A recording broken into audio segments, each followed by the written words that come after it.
ħdejja għandi wieħed mill-persuni li daħal fil-vapur bħala għaddas. Allora, la situazione è molto disorientante perché quando entri ti devi muovere sulle pareti che sono diventati pavimenti e con un'inclinazione che ti fa andare sempre addosso alla parete, quindi si struscia sempre con le spalle, che sopra la nostra testa c'è un sacco di materiale, frigoriferi, sdrai, di tutto messo in equilibrio precario e con le bombole di scarico della respirazione possono andare a muovere questo equilibrio e ti può creare un forte pericolo per l'operatore subacqueo.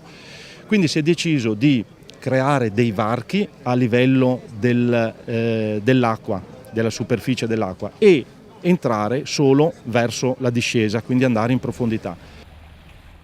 Għallinna li bdew jidħlu minn taħt 20 metru font biss bdew jaraw l-affarijiet jaqgħu fuqhom. Allura minflok il-membri tal-Protezzjoni Ċivili bdew jidħlu min-naħa ta' fuq imbagħad.